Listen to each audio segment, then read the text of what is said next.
las ligandinas Y y Z, las cuales van a captar esa bilirrubina. Seguidamente, gracias al proceso enzimático, va a haber la conjugación de la bilirrubina con el ácido glucurónico.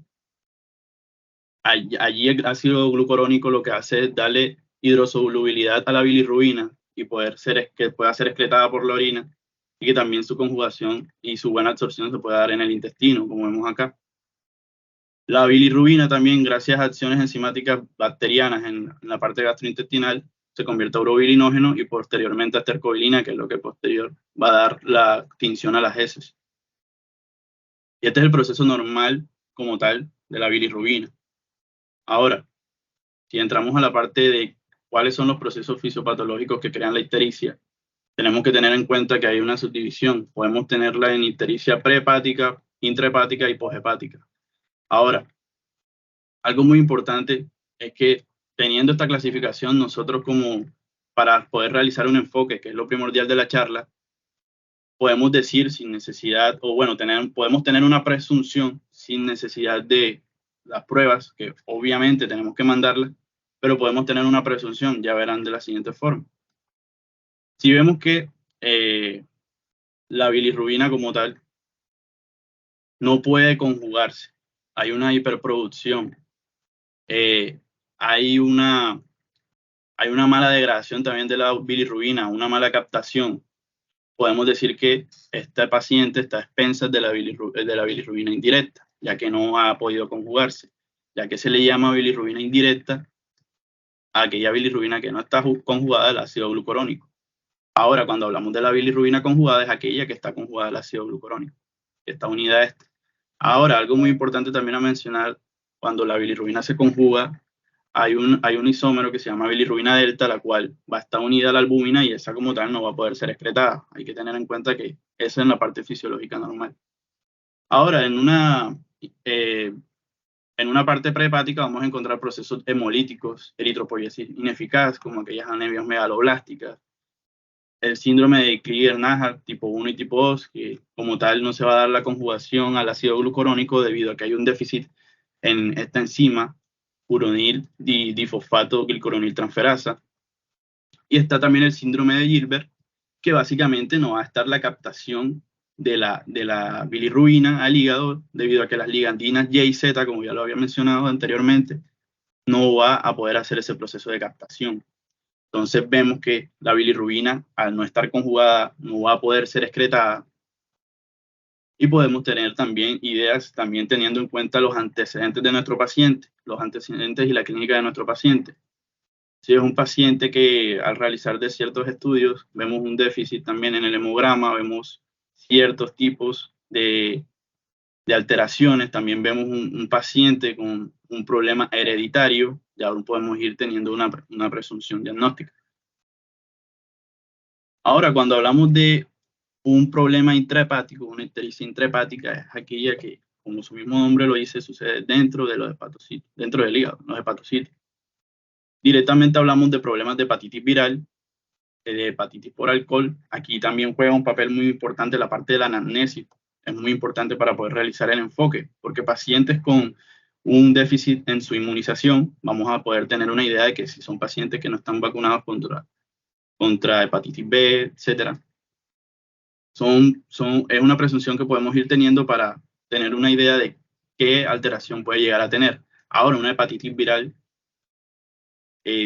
vamos a mostrar también, vamos a realizar las pruebas correspondientes. Ahora, pacientes también con hepatitis por alcohol, también los antecedentes, un paciente con alcoholemia, con alto grado de alcoholismo, perdón, también podemos ir teniendo esa idea. Ahora, procesos infecciosos como la leptospirosis, también los fármacos como la gentamicina también puede llegarlos a crear, entonces son procesos que suceden directamente en el hígado. Ahora, cuando hablamos también de la poshepática, también suceden problemas hereditarios, también hay otro tipo de alteraciones, pero aquí va a predominar los procesos obstructivos.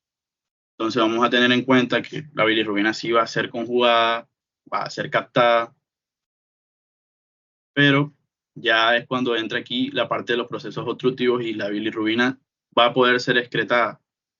Y la bilirrubina también vamos a encontrar que al no poder llegar a la parte del duodeno, la parte intestinal, vamos a ver que pacientes van a tener A. coli. ¿Por qué? Por lo anteriormente mencionado, la parte de la fisiología, la estercobilina es la que le da la propiedad de la tinción a las heces y a la bilirrubina no poder llegar a la parte del duodeno, y en la parte del ilion proximal, que es donde más predomina esa absorción, debido a los procesos obstructivos, que son varios, como por ejemplo colangiocarcinoma, un cáncer de páncreas, que son procesos malignos, coledocolitiasis, parasitosis con procesos obstructivos de parasitosis, como puede ser la Ascaris lumbricoides, y procesos hereditarios como el Dubin-Johnson y el síndrome de Rotor, que son aquellos que no van a poder darse su recaptación en la parte gastrointestinal por un problema en el receptor MRP2. Entonces, teniendo esto en cuenta, podemos decir también que el problema en la bilirrubina conjugada podemos asociarlos con problemas obstructivos. También pacientes que no van a poder tener un buen manejo. Sin embargo, lo vamos a poder diferenciar de lo uno de lo otro, de lo anterior, de la prehepática y de la poshepática. Y ahí podemos tener una idea y directamente entrar a la parte de la clasificación y también directamente entrar a la parte de los laboratorios, porque allí podemos diferenciar qué problema tiene nuestro paciente, teniendo la parte hereditaria y teniendo también teniendo en cuenta mucho la parte de los antecedentes. Y el examen físico es muy importante en estos pacientes, por todo lo que pueden llegar a determinar. Ahora, entrando posteriormente a la clasificación y clínica,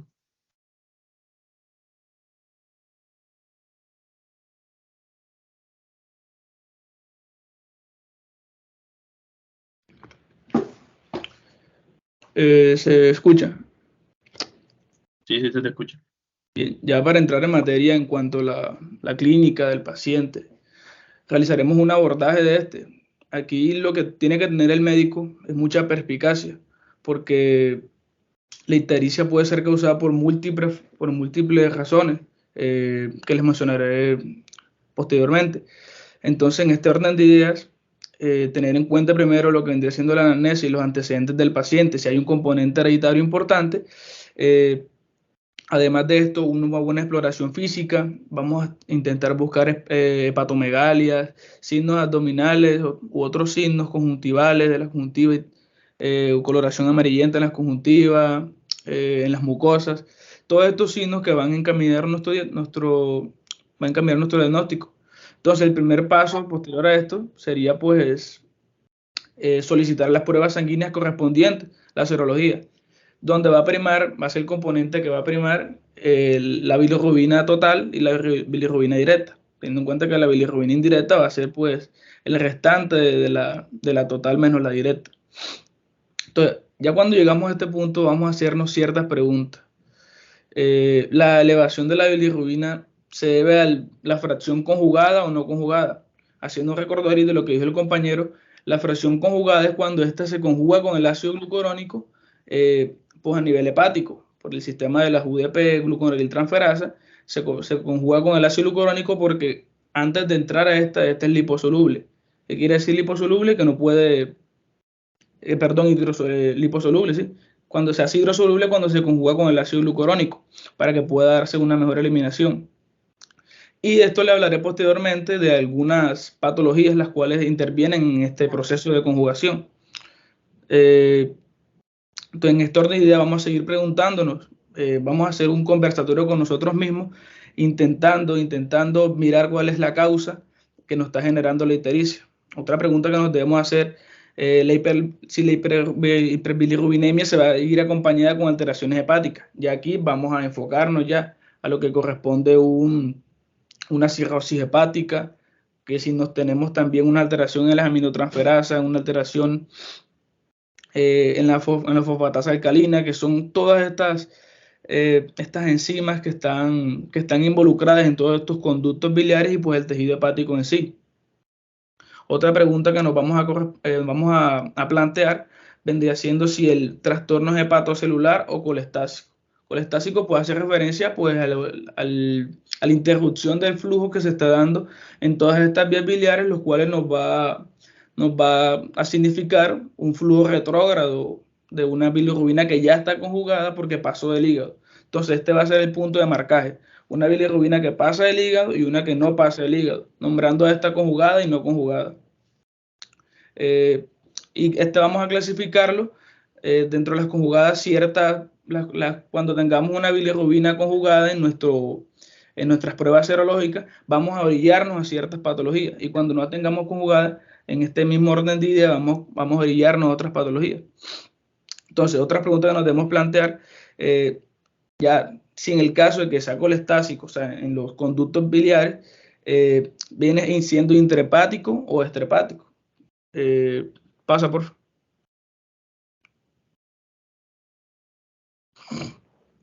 Ya entrando más en materia, vamos a buscar lo que vendría siendo un proceso de ascitis, acompañado también de una circulación colateral abdominal que nos puede sugerir un proceso de cirrosis en el paciente, el signo de cabeza de medusa, que nos puede orillar a una cirrosis hepática junto con los exámenes paraclínicos, un eritema palmar o arañas vasculares, la presencia de las telangiectasias, un antecedente de punciones venosas o tatuajes.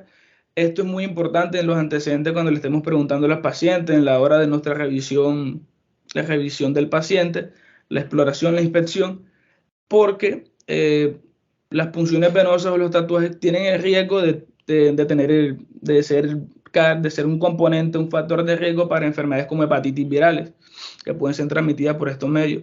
La observación de xantomas o xantelasmas y la presencia de hepatomegalia, muy importante también, nos sugiere ya un componente hepático. Y algo muy importante que entra siendo una palpación de la vesícula ya cuando esté distendida esta y que no sin dolor, que vamos a llamar el signo de Courvoisier-Terrier, el cual es muy importante ya. Pasa por.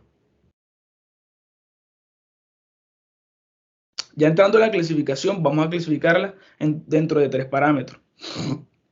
Entonces, una bilirrubina, como les mencioné, que viene haciendo un aumento de la bilirrubina no conjugada, o sea que no está unida al ácido glucurónico, no ha pasado por el hígado, está fluctuando en sangre. Esta puede ser causada por muchas cosas. Una de las cosas más comunes viene siendo una hemólisis, que pues es la destrucción de los componentes de los glóbulos rojos y por la degradación de esta. Otro causante puede ser una eritropoiesis ineficaz, que viene siendo la formación inadecuada pues, de los glóbulos rojos, con una consecuente degradación de esta y una elevación en la bilirrubina total a expensas de la bilirrubina indirecta, siendo no conjugada esta. Y también otras ya metiéndonos dentro de estas no conjugadas, unas alteraciones ya en la conjugación propiamente dicha de esta bilirrubina, o sea, problemas hepáticos. Entonces tenemos el síndrome de Gilbert o enfermedad de Gilbert y la enfermedad de Klinger-Najar, siendo estas dos muy comunes, muy parecidas entre ellas. Le explicaré más posteriormente. Y ya ignorando otras, no haciendo énfasis en otras causas, sabiendo que las hay, como por ejemplo la presencia de hematomas, de traumas, nos pueden subir todo lo que vendría siendo la serología de la bilirrubina. Y orillándonos más, ya cuando esté conjugada, cuando ya ha pasado por el hígado, ya sea conjugado con el ácido glucurónico, vamos a dividirla en 5 lactáceas, o sea que está dentro del hígado. Entonces, vamos a tener una enfermedad de Dubin-Johnson y la enfermedad de Rotor. Estas son enfermedades casi que iguales, son asintomáticas, presentan una bilirrubina asintomática, la cual no va a corresponder tanto riesgo, no va a corresponder riesgo para el paciente, y no tienen necesidad de clasificarse entre sí porque son asintomáticas, pero tienen una causa específica cada una. En las colestasis intrahepáticas, ya problemas ya de los conductos biliares en el hígado, y la colestasis extrahepática. Y ya tenemos una tercera, que es la ictericia mixta, cuando hay en esta alteración de la función hepatocelular, siendo esto un daño hepatocelular agudo, o también tenemos una enfermedad hepatocelular crónica. Y vamos a clasificarla en 2 grandes grupos, que vendría siendo la elevación aislada de la bilirrubina sérica, que esta quiere decir que no presenta síntomas hepáticos. O sea, no vamos a encontrar alteración de las enzimas de función hepática, no vamos a encontrar esto alterado. Simplemente vamos a controlar una bilirrubina y vamos, mediante nuestro diagnóstico, nuestra perspicacia, vamos buscando una causa en sí. Y la bilirrubina sérica elevada acompañada de otras anomalías de pruebas de función hepática, siendo este el diagnóstico más fácil porque tenemos muchos medios, muchas ayudas diagnósticas para orillarnos a esto. Pasa por.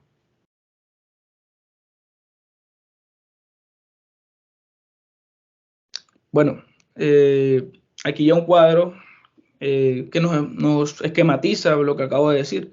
Ya cuando está expensa de la bilirrubina no conjugada, vamos a tener dos tipos, en las que hay hemólisis y en las que no hay hemólisis. En las que hay hemólisis tenemos las situaciones de la anemia hemolítica, donde vamos a encontrar reticulocitosis, una atoglobina, hematías con edad corta o fuera de lo normal. Vamos a encontrarme las hemoglobinopatías también, algunas, como la anemia célula falciforme, puede causarnos hemólisis, las anemias esta misma de panocítica. Dentro de estas, vamos a dividirla entre eritropoyesis ineficaz y hemólisis.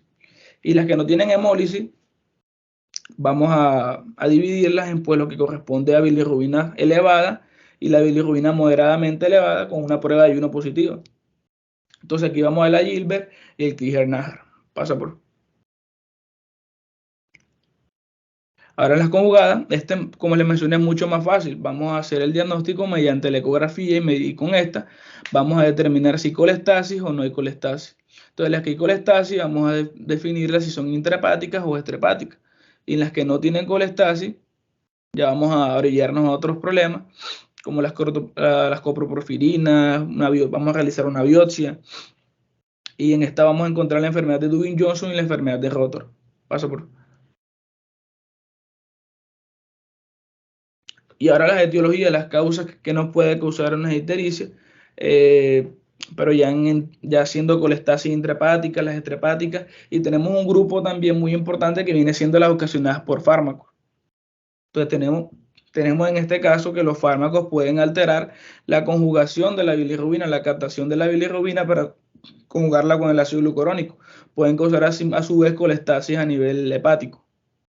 Entonces estos fármacos, aquí lo que viene entrando a colación, lo que viene siendo la desipramina, el alopurinol, un fármaco muy utilizado en lo que vendría siendo problemas con hiperuricemia, la oxacilina, el cloranfenicol, y todos estos fármacos como las sulfamidas, todos estos fármacos nos pueden causar problemas ya ictericia, y por eso es importante preguntarle al paciente los antecedentes, qué fármacos está tomando. Ya entrando en las colestasis intrahepáticas, la etiología de esta, vamos a tener una etiología aguda, una etiología crónica en cuanto al adulto y la crónica infantil, porque no son las mismas. Y unas causas que son mucho menos frecuentes. Entonces, en las agudas vamos a tener las hepatitis, lo que dicen la hepatitis viral, una hepatitis tóxica, una colestasis pura ya bien diciendo por fármaco, las colestasis benignas,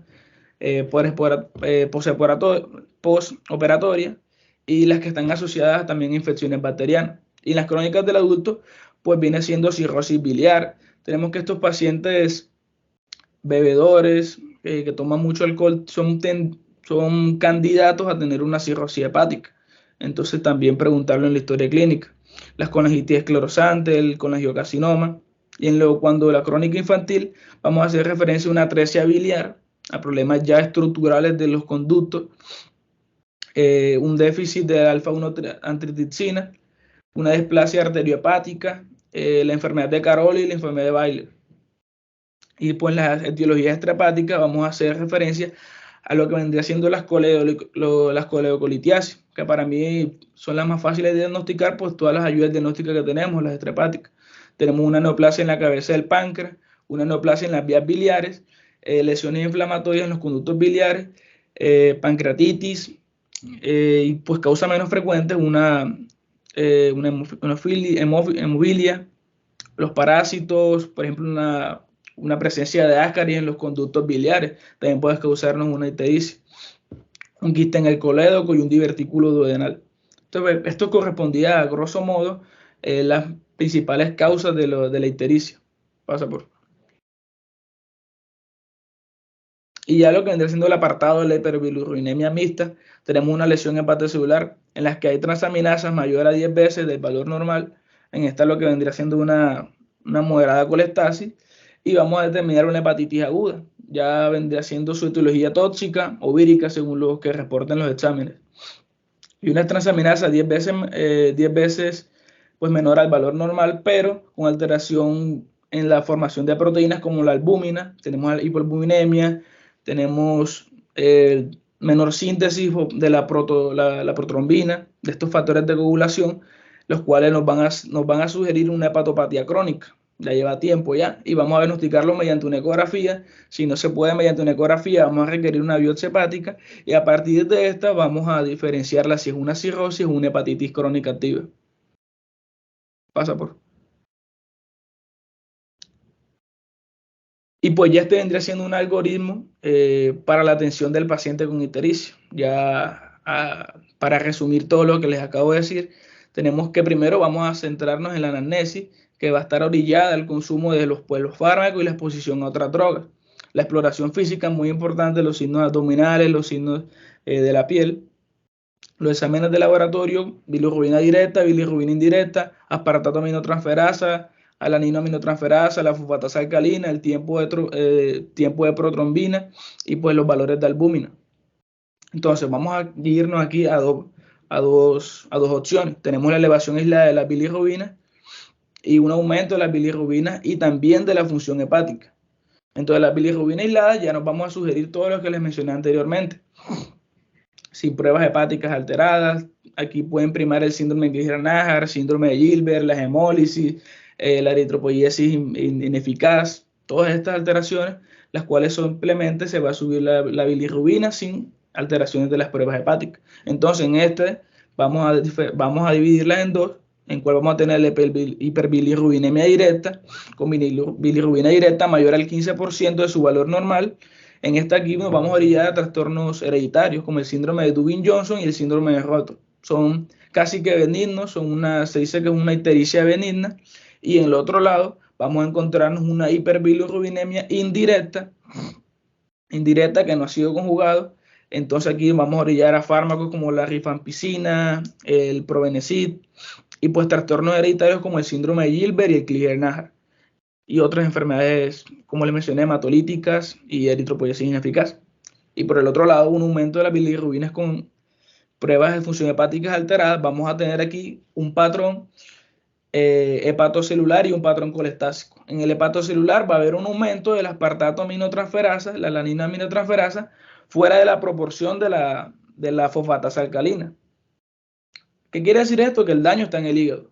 Ya palabras más, palabras menos, el daño está en el hígado, porque la fosfatasa alcalina se encuentra más que todo en los conductos biliares, siendo la alanina, el aspartato, aminotransferasa, pues las más presentes a nivel hepático. Entonces aquí vamos a mandarles pruebas de serología virales, como el IgM contra la hepatitis A, anticuerpo contra el antígeno de superficie y el antígeno central del virus de la hepatitis B, la RNA del virus de la hepatitis C, y según también sea el caso, según la historia clínica que le estemos realizando, todos los antecedentes, podemos mandarles otros exámenes. También un estudio toxicológico muy importante para las concentraciones de paracetamol. Tenemos que este es un fármaco hepatotóxico, nos puede alterar esta función hepática. Y a nivel del patrón colestásico, tenemos que la alcanina va a estar fuera de la proporción con la alanina aminotransferasa y la aspartato aminotransferasa. O sea, el daño está en los conductos biliares. Aquí es muy fácil, vamos a orientarnos con una ecografía. Si hay dilatación de la vía biliar con colestasis extrahepática, pues vamos a mandar los estudios que van a corresponder al CT, al MRI y la ERCP. Y cuando no haya dilatación de la vía biliar con colestasis intrahepática, aquí vamos a mandar pruebas serológicas como el AMA, pruebas serológicas de la hepatitis A, el citomegalovirus, el virus de Epstein-Barr, y vamos a hacer una revisión pues, de los fármacos que está tomando el paciente. Si el resultado sale negativo, no tenemos nada que hacer, hay que mandar a hacer una biopsia para ver qué es lo que está causando aquí el problema. Y si sale pues, los AMA positivos, también vamos a hacer una biopsia para ya confirmar el diagnóstico. Y cuando hablamos ahorita del patrón hepatocelular, si sale este negativo, vamos a mandar al paciente otras pruebas adicionales de DNA contra del citomegalovirus, un antígeno contra la cápside del virus de Epstein-Barr, unos anticuerpos de la hepatitis C, que este sí está indicado, y pues el IgM contra la hepatitis C. y si no encontramos nada, requerir a la biopsia hepática, siendo la biopsia hepática el último método diagnóstico, puesto que este es el más invasivo. Pasa por. Ya hablando acerca de las ayudas diagnósticas, aquí con esto vamos a hacer un empalme pues con los criterios clínicos que tenemos. Entonces las ayudas diagnósticas van a ser la bilirrubina total y directa, siendo esta pues que el pilar de nuestras ayudas diagnósticas, las pruebas de función hepática, las aminotransferasas, la ALT, la AST, la fosfatasa alcalina, las concentraciones de albúmina, los tiempos de protrombina, la fosfatasa alcalina, nuevamente. Los anticuerpos contra IgM de IgM de hepatitis A, el antígeno superficie, el antígeno IgM del núcleo de los virus de la hepatitis B, las pruebas de RNA del virus de hepatitis C y la prueba de anticuerpos IgM contra la hepatitis C. Y pues la ayuda diagnóstica también muy útil que vendría siendo la ecografía ya para estos problemas hepáticos. Pasa por.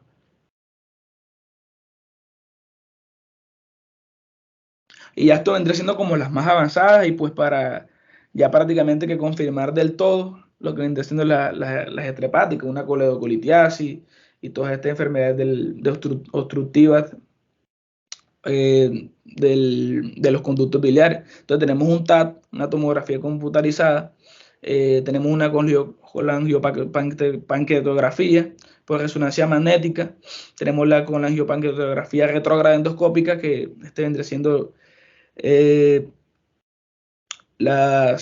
casi que después de la ecografía el más útil junto con la tomografía, la colangiografía transhepática percutánea y pues la ecografía endoscópica. Pasa por. Y bueno, aquí decidí hacerles un énfasis a las que muy poco conocemos, porque las extrahepáticas, estas que tienen que ver con las pruebas de función hepática, las pruebas de imagenología, son más fáciles de diagnosticar que vendría siendo estas, que se requieren más que todo perspicacia del médico y un buen diagnóstico clínico, porque no tenemos casi, en la mayoría de los casos, no tenemos los medios para pues pedir estas ayudas diagnósticas que requieren en estos casos. Entonces aquí tenemos los trastornos hematolíticos y la eritropoiesis. Esta lo coloqué más que todo pues para hacer la aclaración y para que lo tengamos siempre presente. Entonces aquí vamos a tener una esferocitosis, una anemia diaparanocítica, una talasemia, también tener en cuenta las enzimas eritrocitarias. Tenemos la piruvatocinasa y la glucosa 6-fosfato de cironasa, que también es causante pues de ictericia. Pasa por. Y bueno, para hacer una aclaración, que las alteraciones hematolíticas muchas veces, casi que en la mayoría, vienen acompañados con, sí, la mayoría, en siempre, vienen acompañados con alteraciones en el hemograma. Aquí tenemos una que a mi parecer es la que menos ha sido estudiada, y pues la más peligrosa, que vendría siendo el síndrome de Kleiner-Najar tipo 1 y tipo 2, y también el síndrome de Gilbert. Entonces estas son dos enfermedades autosómicas recesivas, las cuales son muy parecidas entre sí, siendo que su principal parecido es que ambas van a presentar una reducción un aumento de la bilirrubina no conjugada, porque en estas dos hay una alteración en la enzima UDP gluconoriltransferasa del sistema microsomal hepático de oxidación, que pues va a conjugar, va a ser prácticamente que uno de los procesos más importantes en la excreción pues de la bilirrubina. Entonces, aquí vamos a diferenciarla. El Kleiner-Najar es más peligroso que el síndrome de Gilbert. Casi que el síndrome de Gilbert es más llevable, más tratable. A veces, en muchos de los casos, es hasta sintomático. Entonces, el Kleiner-Najar se divide en dos: Kleiner-Najar tipo 1 y Kleiner-Najar tipo 2. El tipo 1 es incompatible con la vida. ¿Por qué? Porque en este lo que hay es, no hay enzimas de la UDPG gluconiltransferasa. Si no hay conjugación de la bilirrubina. Entonces, muchos de estos pacientes que no cumplen ni el año de vida, que son pacientes recién nacidos, no cumplen año de vida, terminan muriendo por una complicación que se llama Kernicterus, y es que lo que pasa es una encefalopatía. Entonces la bilirrubina es tóxica para el sistema nervioso, porque la bilirrubina lo que está haciendo es disminuir provocar un aumento de los radicales libres y una disminución del glutatión, que es el principal antioxidante del cuerpo. Vamos a observar una disminución de glutatión. Entonces, el Clearer tipo 1 es el incompatible con la vida. Clearer tipo 2, aquí lo que vamos a hacer es una disminución parcial de la cantidad de la enzima de UDPG gluconiltransferasa. En aquellas no hay, en estas hay un poquito. Sigue siendo complicado, sí es compatible con la vida, pero es tratable. Entonces, estos pacientes se tratan con fenobarbital. ¿Por qué? Porque el fenobarbital tiene propiedades de ser un inductor enzimático del sistema microsomal hepático de oxidación de las UDP gluconiltransferasa.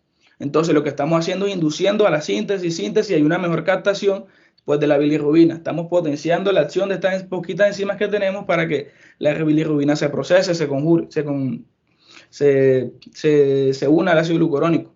Y el síndrome de Gilbert es lo mismo, pero en esta sí hay enzimas. Lo que hay es una disminución en la función, pero sí hay enzimas, pero es menos complicada, no se complica, tiene muy poco riesgo de complicación y es más llevable que el Clearer.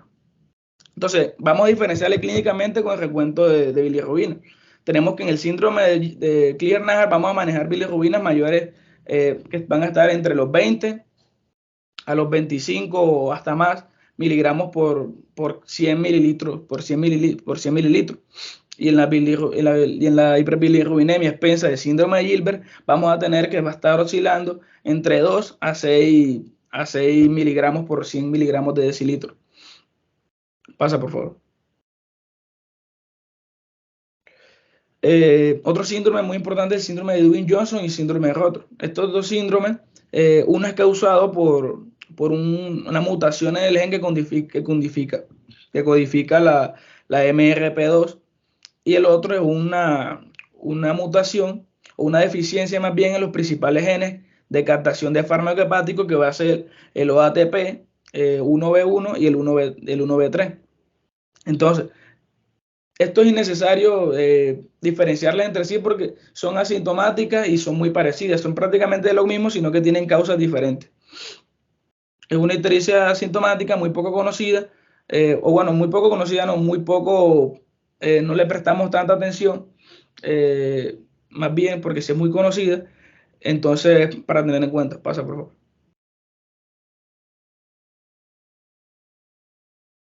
Pasa. Bueno, eso sería todo ya correspondiente a nuestra ponencia, a nuestra exposición. Ahora lo que le hicimos fue traernos un caso clínico que si prestamos atención a la charla podemos resolverle muy fácilmente, está prácticamente que de libro, como dicen por ahí, el diagnóstico. Entonces, les voy a recitar el caso. Adolescente de 16 años con cuadro clínico caracterizado por estatus epilépticos e ictericia marcada desde el nacimiento. Punto a tener en cuenta, desde el nacimiento. Entonces, estamos pensando, sigamos, no quiero aventarle. Ha convulsionado de manera regular desde hace 6 años. Ya vemos una alteración en el sistema nervioso, ya convulsión. Desde el nacimiento, el adolescente presentó ictericia a predominio de la bilirrubina no conjugada, que persistió durante las primeras semanas de vida, incluso bajo los efectos de fototerapia. Intelectual y motriz aparentemente normal hasta los 10 años. A partir de entonces, la paciente presentó hipotonía generalizada, somnolencia frecuente, estrabismo, hipoacusia y convulsiones tónico-clónicas generalizadas, las que frecuentemente van a desencadenar un cuadro de estatus epiléptico. Pasa, por favor.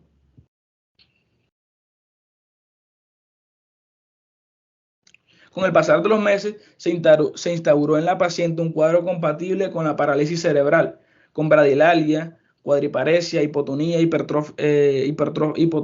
hipotrofia muscular, ataxia, convulsiones frecuentes y un déficit intelectual y sordera. Se decidió su ingreso a la UCI, donde se administró tiopental sódico para inducir a coma terapéutico. Entonces, las concentraciones de bilirrubinas que se encontraron sumamente elevadas. Estas son una bilirrubina total 23.4 miligramos por decilitro. Entonces, aquí ya vamos que está de 6 a 25, ya podemos orientarnos a 1. Una bilirrubina indirecta de 22.1, está espesa de la indirecta. Posteriormente se administró fenobarbital, mejorando notoriamente el cuadro. Fenobarbital. Presenta un antecedente de una hermana menor con datos similares a este. Pasa, por favor. Bueno, antes de continuar, queremos crear en el auditorio una especie de conversatorio y directamente cuál sería el enfoque que realizarían con este caso, qué, qué piensan en lo primero, teniendo en cuenta el caso, qué pruebas diagnósticas mandarían.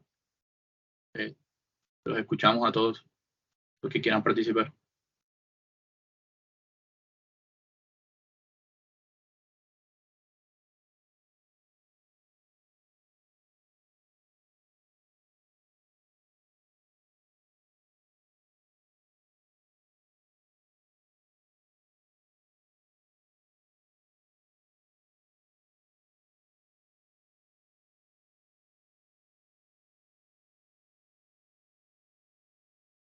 Bueno, creo que no hubo participantes, o sea que no sé si quedó claro para todos la situación. Bueno, mira, levantó la mano alguien. Sí, una pregunta, ¿el estatus cuánto tiempo, o sea, duró? Porque dicen, con el pasar de los meses se instaló en la paciente un cuadro compatible con varias cosas, pero ¿eso es consecuencia del estatus o de las convulsiones recurrentes que venía presentando? De las convulsiones. Consecuencia de las convulsiones, Ricardo.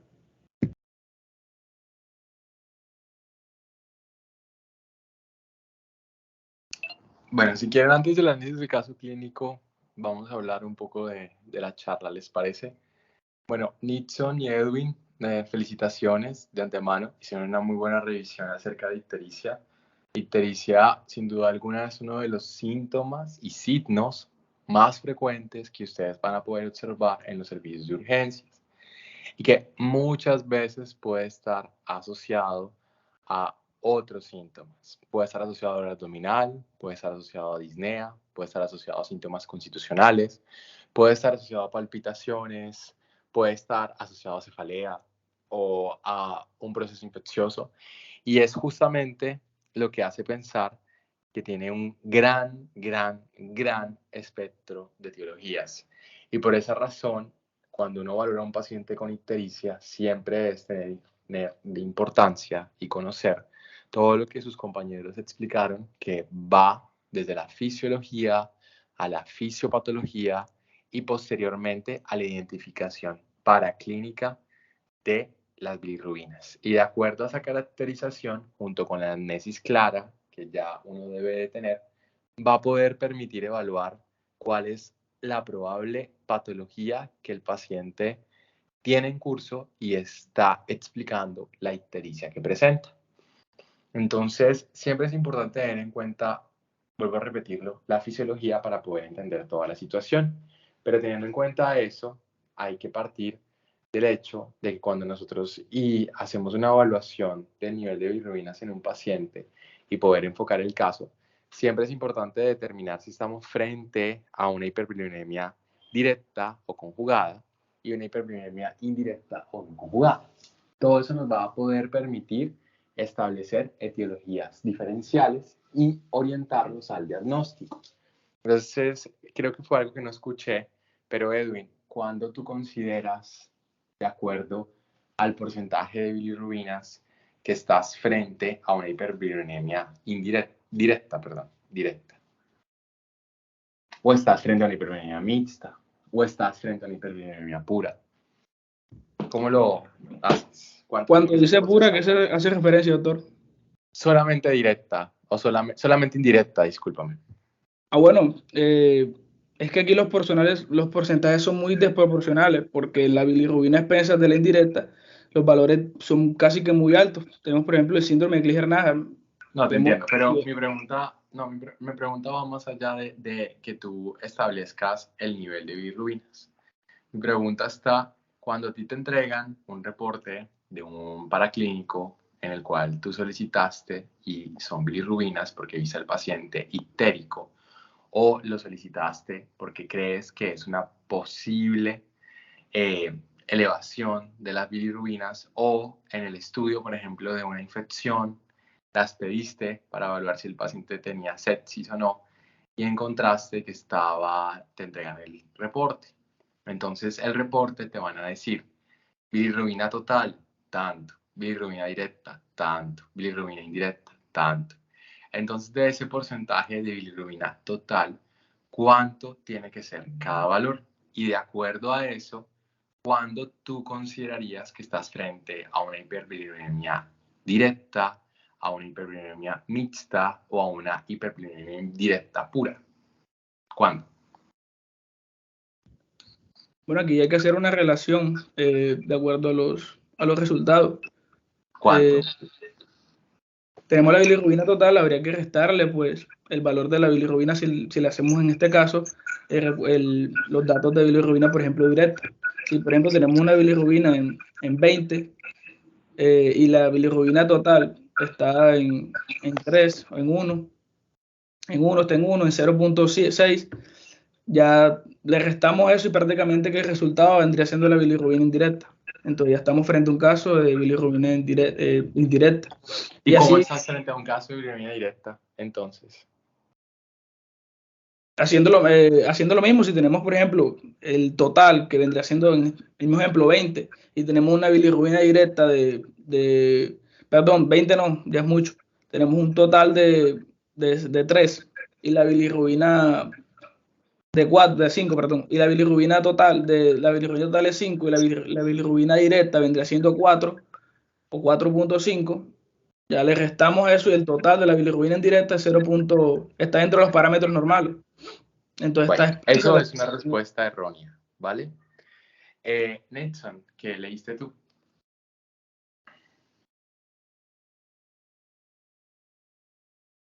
¿Qué leíste tú? ¿Cómo vas a clasificar las bilirrubinas? Bueno, o sea, en sí las clasificamos como bilirrubina indirecta o indirecta, sí, o dependiendo de su proceso fisiológico. Pero la pregunta en sí va encaminada, si yo pienso en que un paciente despensa de la indirecta, ¿qué pruebas mandaría? No, la pregunta es clara. Ustedes tienen los niveles de bilirrubina, ¿cierto? Y así les reporta bilirrubina total, bilirrubina directa, bilirrubina indirecta. ¿Cuál es el porcentaje de distribución total que existe cuando te entregan ese reporte? O sea, de la bilirrubina total, ¿cuál es el porcentaje máximo que debería de haber de directa? Por ejemplo, para que tú digas, este paciente tiene bilirrubina directa. ¿Por qué? Porque si saben eso, Edwin, cuando veas un perfil de bilirrubinas, te vas a dar cuenta que tú puedes tener, por ejemplo, una bilirrubinas en 6 o en 5, que fue el ejemplo que tú tomaste, y resulta que de ese 5, el valor de bilirrubina directa es de 2 y el de indirecta es de 3. Y resulta que el paciente tiene una bilirrubinemia mixta. Tiene tanto la directa aumentada como la indirecta aumentada. Y no significa que porque esté por encima del valor límite superior, la otra significa que no esté alterado. O lo mismo, si por ejemplo tienes unas bilirrubinas en 2 y el paciente tiene la directa en 0,8 y la indirecta en 1,2, ese paciente tiene una hiperbilirubinemia mixta. Entonces por eso es importante reconocer el porcentaje. Entonces, Nixon, ¿tú qué pudiste leer? No, la verdad, no sé los porcentajes de... Ok, bueno, entonces hay que tener en cuenta una cosa. Cuando ustedes se enfrentan a un paciente así, tienen que ver que el porcentaje de la diferencia total de bilirrubinas que van en un 100%, que es la bilirrubina total, y cuando tú sometes a un paciente a una extracción sanguínea, los llevas a un laboratorio para poder evaluar las bilirrubinas, tú haces usualmente una mezcla, y esa mezcla se tiene que hacer tanto con el suero del paciente junto con un ácido que se llama ácido diatisódico, y eso permite una reacción que se llama reacción de Van der Brett. Esa reacción de Van der Brett te da a ti un valor que va a ser en un principio la bilirrubina directa y posteriormente la bilirrubina indirecta porque tienes que adicionarle etanol, perdón, la bilirrubina total. Y después de eso tú vas a poder ver que muchas veces los hemogramas se los reportan los resultados se los reportan con bilirrubina total y directa y tú la indirecta la asumes. Resulta que cuando tú haces la lectura, aproximadamente entre un 15 a un 25%, algunos hablan 30%, es mucho, idealmente un 20% del total de las bilirrubinas debería de ser la fracción directa y el resto debe ser indirecto. Cuando se supera ese porcentaje, hablamos de que el paciente tiene una fracción de bilirrubina directa elevada. Es decir, que estamos frente a un paciente que probablemente tiene una hiperbilirubinemia de etiología mixta, porque tiene una fracción superior al 20%. Y eso a ustedes les va a poder permitir evaluar probabilidades etiológicas, porque no simplemente van a ver la bilirrubina dada por un valor directo, sino por un valor indirecto, porque resulta que muchas veces pueden tener no una sola causa de la hiperbilirubinemia o de la ictericia, pueden tener muchas causas, como ustedes mismos lo dijeron. Entonces, al ustedes poder definir claramente ante qué patrón están, si están frente a una hiperbilirubinemia directa, es decir, aumentó el nivel de la directa, a un patrón mixto o a un patrón indirecto, entonces en ese contexto ustedes ya se van a poder ir a buscar las causas. Obviamente, y estoy de acuerdo con Edwin, el valor que ustedes tengan les va a poder permitir diferenciar. Por ejemplo, Edwin, de las bilirrubinas indirectas, que son las no conjugadas, las bilirrubinemias no conjugadas, ¿cuál es la causa más común? La anemia hemolítica, doctor. Ok, las anemias hemolíticas, ¿cierto? Pero si, por ejemplo, a ustedes les llega a un servicio de urgencia, si ustedes están analizando a su paciente, resulta que le hacen el hemoglobina ictérico, le hacen las pruebas, y las pruebas de hiperbilirubinemia te dieron a ti un patrón mixto, porque resulta que de ese total te superó el valor más de ese 20% que te comento de la directa, y resulta que el paciente tiene un valor en 6, tú no vas a asumir que la hemólisis probablemente sea solamente la causa de la ictericia, sino que probablemente el paciente tiene algo más. Cuando superamos bilirrubinas por encima de 4 en un paciente, es muy probable que en ese contexto de hiperbilirubinemia indirecta la hemólisis no sea la única causa, sino que tienes que ir a buscar más. Entonces, si tienes un patrón mixto, vas a buscar un cuadro obstructivo. Usualmente los pacientes que tienen hemólisis crónicas también hacen colelitiasis, y esa podría ser la otra causa que explicará por qué tienen una hiperbilirubinemia directa.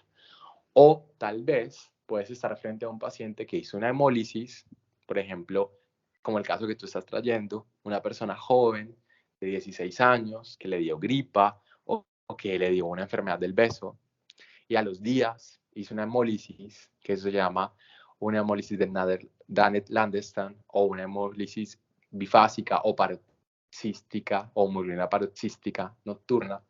Entonces, hemoglobina paroxística fría, que es una enfermedad que produce hemólisis, usualmente por anticuerpos calientes, pero que es autorresolutiva, pero resulta que ese valor te dio más de 6 y tú puedes decir, este paciente de 6 años probablemente tuvo esta hemólisis, ¿cierto? Pero tiene un valor mayor de 4, eso no es normal. Y veo bien el porcentaje y el paciente tiene una hiperbilirubinemia mixta. Y resulta que voy a ir a buscar más allá. Y probablemente no solamente esté frente a esa hemólisis, sino que pueda estar frente a todos los otros síndromes que tú comentaste, que no es lo común, pues un rotor no es lo más común, pero podrías estar frente a eso, o podrías estar frente a un cuadro obstructivo asociado. Por eso es que es importante identificar esa actitud cuando estamos frente a un patrón, para que así vayamos a buscar. Si estamos frente a directa, es decir, superó ese valor y es la más común entre las dos bilirrubinas, de entrada vamos a ir a buscar algo que nos esté explicando eso. Y nos vamos a una parte obstructiva, que es lo más común, ¿cierto? Entonces pedimos una ecografía, o pedimos una resonancia, o pedimos una CEPRE, o una econdoscopia. Todo depende, obviamente, de la probable etiología que estemos buscando y de la clínica del paciente y de los hallazgos que encontramos en el estudio básico, que es la ecografía. Y si nos encontramos frente a una hiperbilirubinemia no conjugada, entonces tenemos que entrar a evaluar, por ejemplo, que tú comentaste, la hemólisis como una causa, pero hay medicamentos que también lo pueden generar. Medicamentos que, por ejemplo, desplazan la unión de la bilirrubina con la albúmina, y eso favorece que no haya traída de la bilirrubina al hepatocito, o que, por ejemplo, evitan que haya absorción de la captación de la bilirrubina no conjugada por el hepatocito para posteriormente pasar a la conjugación. Y siempre es importante que no se analice la ictericia como un foco solo, sino que también lo interrelacionemos tal cual como tú lo dijiste con los demás exámenes, como por ejemplo con las transaminasas, con la fosfatasa alcalina, con pruebas de hemólisis, todo de acuerdo a la orientación que demos al cuadro. Y así lo vamos a poder evaluar y así lo vamos a poder definir. ¿Listo? Ya yo creo que analizando el caso y teniendo en cuenta lo que les dijeron, vamos a hacer una pregunta abierta al público que está acá, porque nada más levantó la mano alguien. Entonces, vamos a preguntarle a, no sé, a Juan Sebastián Gómez, no sé, no. Juan, ¿tú estás por ahí? O tal vez Jorge Vanegas, no sé si está por ahí, para que hagamos el ejercicio del caso. Ah, no, mentiras, no está conectado. O a algún voluntario.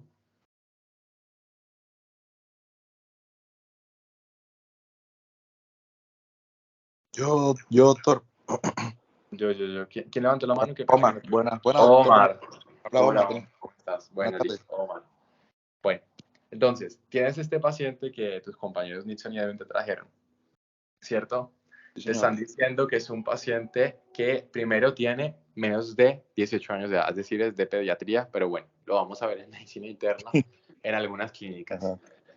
Te están diciendo que es un paciente que ha tenido ictericia, al parecer desde que nació, y que posteriormente comenzó a presentar un buen neurodesarrollo y más adelante siguió teniendo ya un inadecuado neurodesarrollo y aunado al caso se le asoció una parálisis, hipotrofia muscular, tiene una epilepsia clara, tiene un déficit intelectual y una sordera. Y resulta que el paciente al parecer ingresó, por lo que entiendo, porque tuvo un estatus epiléptico y le administraron tiopental sódico porque el paciente, mejor dicho, se volvió súper refractario y con nada mejoró. Y cuando le encontraron tenía las bilirrubinas en 23, las bilirrubinas en 22 y con el fenobarbital mejoró. Yo de antemano pues hubiera descartado muchas otras causas más antes de llegar a ese momento. Pero teniendo en cuenta esa evolución de toda la vida, ¿tú qué crees que tiene? Y lo primero que tienes que ver acá es la clínica del paciente, entonces danos un diagnóstico sindromático, por favor, con la clínica. El segundo, danos, de acuerdo a los paraclínicos que ellos te están dando, qué patrón cumple más, ¿cierto? Y después de eso, danos qué probable etiología crees que está explicando este caso. ¿Cuál sería la fisiopatología que ya te explicaron súper bien, que explica este caso? Y por último, dinos entonces, ¿por qué crees que el fenobarbital lo mejoró? ¿Te parece? Y yo creo que sí, señor, claro que sí, Nixon doctor. y Edwin quieren esa respuesta, ¿cierto? Yo creo que la quieren así. Bueno, realmente, entonces, inicialmente cuando yo vi el caso, cuando lo proyectaron y lo nombraron, pues yo más o menos me hice mi idea de qué tenía el paciente y todo. Sin embargo, la razón por la que no había participado era porque preguntaban qué harías en este paciente respecto a paraclínicos y así, y pues personalmente, ya en este estado, no sabría qué responder. Sin embargo, voy a darle respuesta. No está mal esa pregunta que Nixon y Edwin hicieron, pero vamos a ir partiendo Voy a desde iniciar, la clínica, exacto. y después Entonces, de la clínica ya nos vamos yendo a que más exámenes vamos. Si hay algunos exámenes que necesitas, Nixon y Edwin te los van a responder para que te vayas orientado. claro. Entonces, inicialmente el diagnóstico sindromático, yo considero,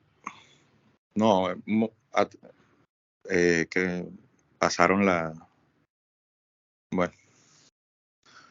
pasaron la página, la diapositiva. ¿Qué necesitas? El caso ¿Necesitas que te ponga alguna diapositiva en específico? No, iba a ir respondiendo lo que decía el doctor, nada más deja el caso proyectado.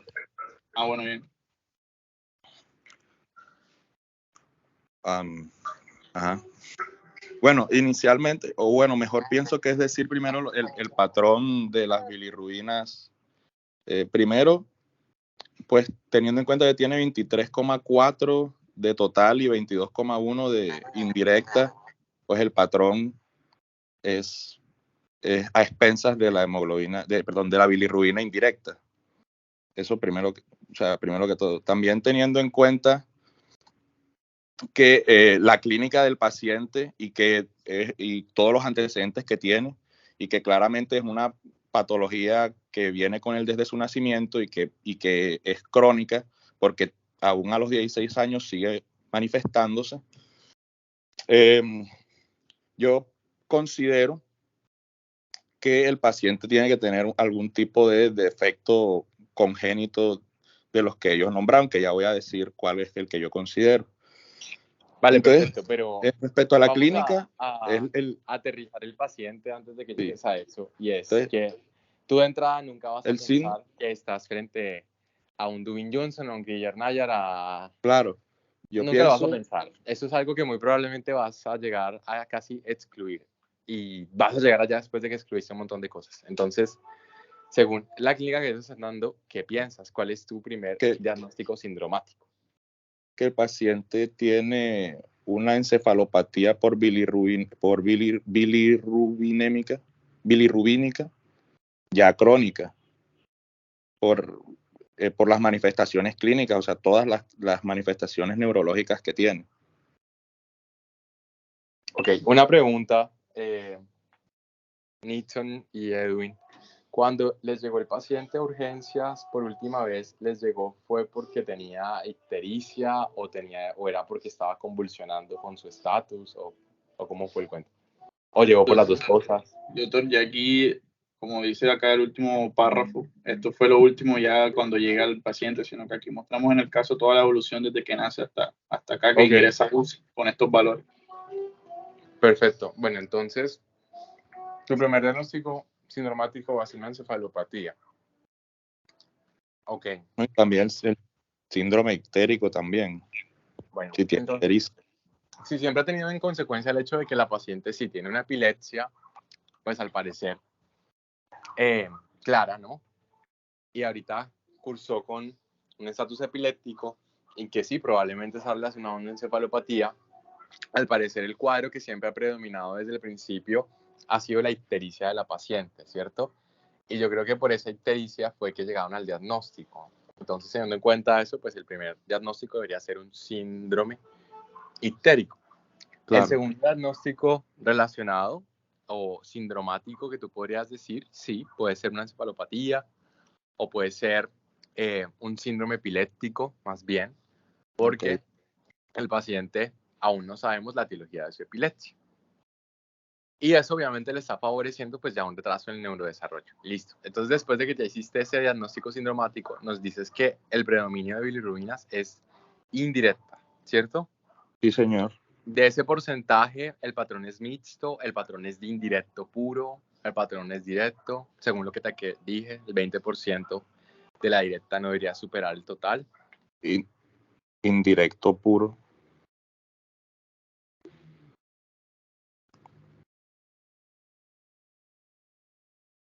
A ver, voy a sacar la cuenta.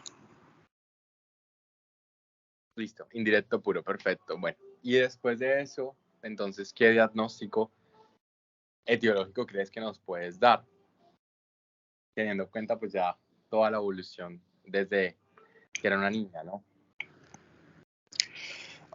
Listo. Yo considero que el diagnóstico etiológico es la enfermedad de Crigler-Najjar tipo 2, por lo de que al administrarle el fenobarbital mejoró. Perfecto, una pregunta, y yo creo que Nixon y Edwin les preguntaron eso. ¿Le hubieras pedido algún otro examen antes o lo hubieras dejado así?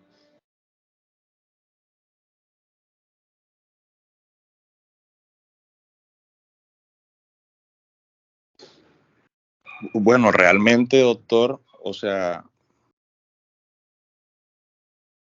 inicialmente por todo el cuadro y tal, pues, o sea, ellos solo nos dan las bilirrubinas, pero imagino pues porque el paciente llegó ictérico, pero inicialmente uno le hubiera tenido que haber pedido muchas otras cosas dentro de las que ellos mismos nombraron, o sea, entonces no sabría pues el hemograma mínimo, o sea, como para ver si era, es que habrían que pedirle varias cosas en realidad, o sea, uno de entrada no va a asumir que la ictericia y que la convulsión y el estatus y eso, todo viene asociado, tendrías que hacerle más pruebas, pero, o sea, como ya de entrada el caso viene con la bilirrubina total y la bilirrubina indirecta, como que lo condiciona a uno, o sea, como que ya te quedas como focalizado en eso y realmente como que no se me ocurren más cosas. Ya te está tirando el diagnóstico. Sí, o sea, realmente es está como que... Está por sí solo. ¿Cómo, doctor? El caso está hablando por sí solo. Exactamente, o sea, el caso se te presenta de una manera en la que ya no, o sea, yo personalmente, quizá por inexperiencia y todo, pero no doy para pensar fuera del mismo cuadro que el caso me está presentando, pero es que se presenta, como dijo el compañero, como de libro, o sea, es como muy, no sé cómo explicarlo, es que está como muy así. Sí, tienes una única respuesta y no puedes tener más respuestas, es la situación del caso clínico. Bueno, entonces, vale, es cierto, el caso tal vez no te ofrece nada más, pero sí debieron haberse pedido muchos más exámenes. Obviamente tuvieron que haberse practicado al paciente transaminasas, debió haberse realizado un hemograma, una función renal. Muy probablemente a ese paciente ya por consulta externa le habían hecho resonancias, le habrán hecho ecografías, le habrán buscado 100.000 cosas hasta que por fin llegaron a esa probable etiología más adelante. Entonces, sí, muy seguramente están frente a un Guillain-Barré tipo 1. Hay que recordar que, tipo 2, porque pues el tipo 1 usualmente no es compatible con la vida tal cual como tú dijiste. Producen bilirrubinas bastante elevadas, el paciente hace una kernicterus de manera muy temprana y al finalizar la mortalidad de ellos es bastante amplia. El paciente, pues sí, mejoró con el fenobarbital tal cual, con la inducción que ustedes comentaron, y ese es el probable diagnóstico etiológico y pues sí está bien. Yo creo que en el próximo caso habría que buscarle un poquito mejor, tal vez, de tal manera que no tiremos tan rápido el diagnóstico y que sea como un poquito más de pensamiento para que todos así lo puedan analizar y al finalizar lleguen a un diagnóstico, ¿vale? Tal vez como se hizo la semana pasada, que estuvo muy, muy chévere. Pero el resto pues estuvo muy bien y nuevamente felicito a Nixon y a Edwin. Si tienen alguna pregunta, por favor, estoy aquí abierto a respondérselas a ustedes y todo lo que necesiten también.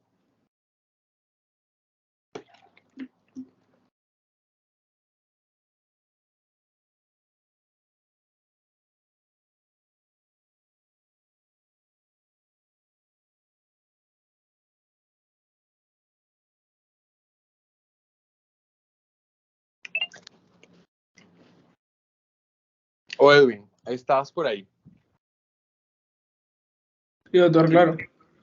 Ok, bueno, listo. Mira, voy a ponerte un ejemplo para que lo que leíste lo lleves al ejemplo, así súper rápido. Hace unos días tuvimos una paciente que tiene 75 años, ella tiene antecedente de hipertensión arterial y tenía un síndrome constitucional. La paciente consultó porque tenía ictericia, claramente. La ictericia fue progresiva, fueron más o menos 7 días de evolución antes de ingresar y asociado al cuadro tenía dolor abdominal en el hipocondrio derecho. Cuando ingresa, la encuentran con unas bilirrubinas en 5. La paciente tenía predominio de bilirrubina indirecta, pero el porcentaje de la directa era mayor al 20% del total, es decir, el paciente tenía un patrón mixto. Le tomaron un hemograma y tenía una hemoglobina en 7, con unos patrones, con unos volúmenes normales, es decir, era normocítica, normocrómica. Y asociado a eso tenía unas plaquetas bajas, más o menos en 102.000. Y a la paciente le tomaban unas transaminasas y destacaba que tenía una AST elevada, más o menos en 102, y una ALT en 84. Le tomaron una ecografía y en la ecografía encontraron que tenía cálculos en la vesícula biliar. ¿Tú qué crees que probablemente tiene la paciente después de lo que te acaba de decir? 76 años, un síndrome constitucional, tuvo ictericia con dolor abdominal, tiene una hiperurinemia mixta a predominio de indirecta, tiene una anemia y una plaquetopenia y tiene colelitiasis. ¿Tú crees que la colelitiasis explica ese cuadro o tú crees que hay algo más? Según lo que tú leíste. Doctor, hay dos cuadros, o sea, hay dos, o sea, está concomitante un cuadro ya correspondiente a lo que está haciendo una hemólisis. Una hemólisis probable, ¿cierto? Y esta consecuentemente, ¿Qué me hubieras pedido para confirmar esa hemólisis? por RH.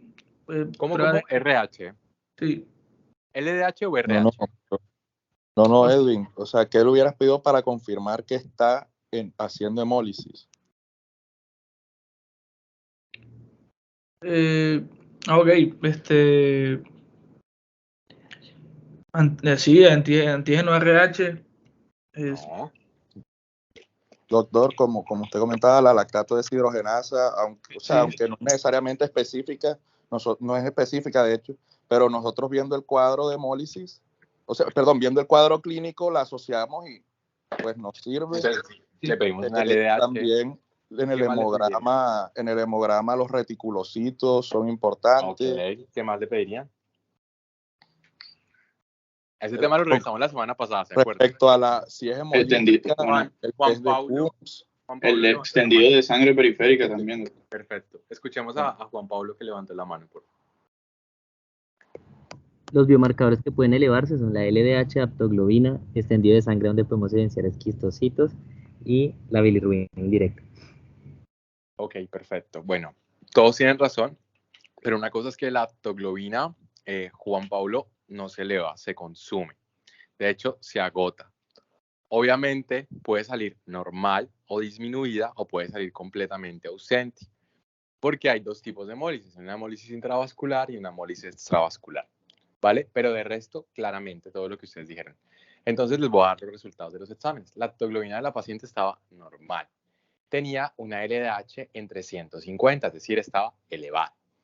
Tenía un porcentaje corregido de reticulocitos de 7.2 con, ¿qué más me pidieron ustedes? Un extendido de sangre periférica que mostraba policromatofilia, mostraba esferocitos, pero no tenía esquistocitos.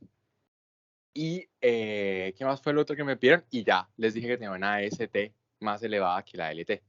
Entonces, sí, probablemente ese paciente claramente tiene una hemólisis, ¿cierto? Y asociado al cuadro, resulta que también tenía colelitiasis. Edwin, volviendo contigo, ¿tú qué más crees que le hubieras hecho? ¿Ya te quedas hasta ahí? ¿O hubieras ido a buscar más con esa hemólisis? ¿O hubieras ido a buscar tal vez más con la ecografía? ¿Te faltó preguntarme algo más de la ecografía? ¿O ya crees que con la colelitiasis es suficiente? ¿O me preguntarías, por ejemplo, cuánto está el colédoco? ¿O no crees que sea necesario? Sí, doctor, si presenta dilatación o dilatación a la hora que se realizó la ecografía. Listo. Tenía 8 milímetros el colédoco.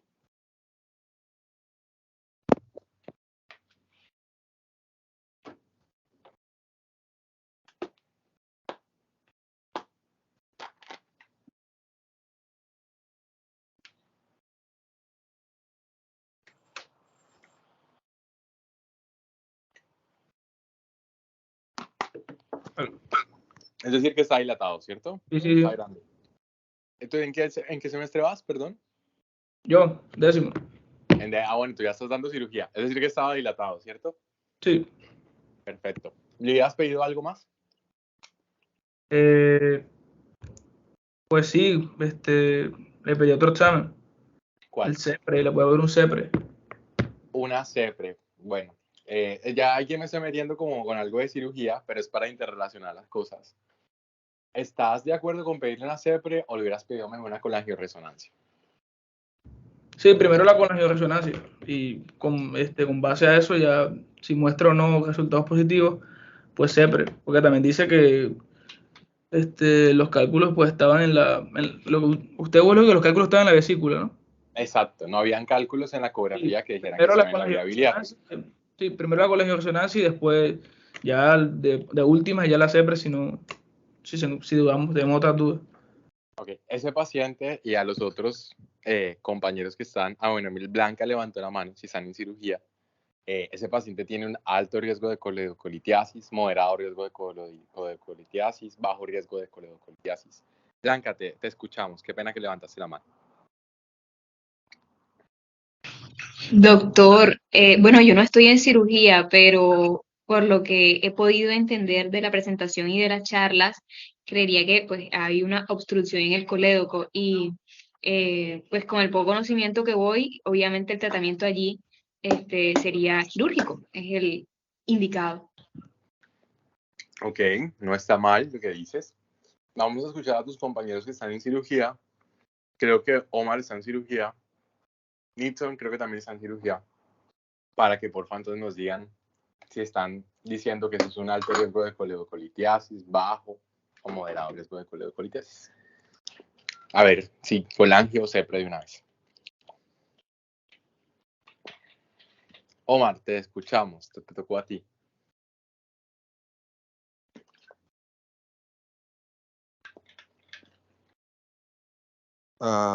Bueno, si está en alto, moderado o bajo riesgo. Eso ya lo revisaron en cirugía o no lo han revisado aún. Es que nosotros ya pasamos cirugía hace 2 semestres. Imagínate, ustedes ya saben mucho. Les escuchamos. No recuerdo muy bien los datos que dio, disculpe doctor, no estaba tan 8 pendiente. milímetros y tiene 5 de bilirrubinas. Coledoco 8 milímetros y 5 de bilirrubinas. Entonces, alto riesgo. Alto riesgo porque ya tiene un coledoco ensanchado y tiene unas bilirrubinas mayores a 4, ¿cierto? Sí, señor. Entonces, eso de entrada, vamos de acuerdo, le hubiéramos hecho una CEPRE de una vez, ¿listo? No está mal la colangioresonancia, no está mal, no estoy diciendo que no sea lo ideal, se puede hacer. Obviamente eso depende de la experticia de quien lo esté valorando. Las guías no son una camisa de fuerza, pero sí probablemente hubiera sido mejor la CEPRE. Le hicieron la CEPRE, la paciente no tenía ni colangitis, no tenía coledocolitiasis. Lo único que encontraron fue, porque también le hicieron una condoscopia en la misma CEPRE, que tenía los mismos cálculos en la vesícula biliar y ya. Entonces, al finalizar, encontramos que probablemente, pero sí encontraron que tenía barro biliar. Muy probablemente la señora tenía tanto una causa obstructiva que estaba explicando esa bilirrubina directa, pero también tenía una anemia hemolítica claramente que estaba explicando esa bilirrubina indirecta. No hemos revisado aún anemia hemolítica, eso es un tema que vamos a ir después, pero les voy a dar el diagnóstico a ustedes. Y resulta que a esa señora se le hizo un KUNS positivo, y un KUNS, y el KUNS fue positivo, y mostró que tenía una anemia hemolítica autoinmune. Se le hizo un diferencial y tenía una anemia hemolítica autoinmune por anticuerpos calientes. Y cuando se le solicitaron todos los exámenes para evaluar las causas, se encontró que tenía un tumor en la mama y resulta que era un síndrome paraneoplásico tipo hematológico por un tumor en la mama y que le estaba generando una anemia hemolítica relacionada y al parecer tenía ya una colitiasis crónica porque la señora muy seguramente venía hemolizando hace bastante. Entonces, aquí es cuando me tengo a detener como, si se dan cuenta, la ictericia y el rango de bilirrubinas es los que los va a orientar. Porque de entrada, no solamente se pueden casar con la hemólisis, por lo que les dije, pero tampoco se deben casar solamente con la obstrucción, porque no les va a explicar la causa. Y al finalizar, si se dan cuenta, se interrelacionó todo. Entonces, es el ejercicio que debemos hacer con todos los pacientes, pero estuvo muy bien analizado por Edwin y por todos los que participaron, ¿vale? Entonces, no sé si alguno tiene otra pregunta más que podamos responder. Los escucho.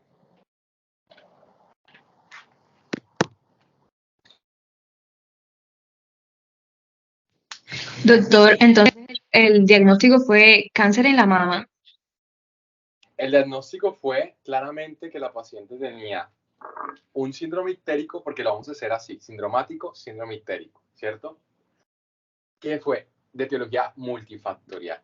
Está tanto relacionado a un síndrome paraneoplásico por una anemia hemolítica que era secundaria a un cáncer de mama, pero también tenía un cuadro obstructivo porque tuvo dolor abdominal, tenía colitiasis, tenía barro biliar y tenía obviamente una hiperuremia directa también porque era patrocinitis. ¿Vale?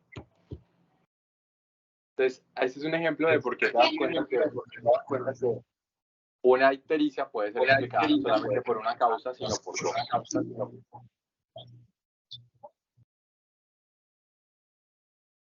¿Sí me entendiste?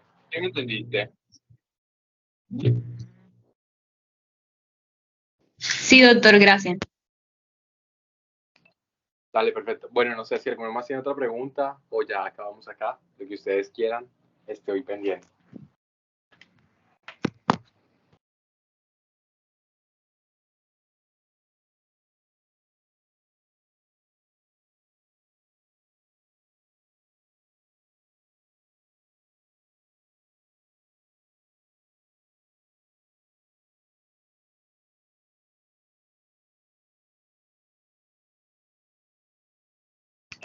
Omar, entonces, ¿te parece si ya acabamos acá? O Nixon, no sé, díganme ustedes. No, doctor, al parecer no hay más preguntas y de antemano agradecerle a usted por su tiempo y toda la información que nos brinda, siempre de mucha ayuda para nosotros. Cada día estamos en aprendizaje, entonces nos vemos en la próxima charla.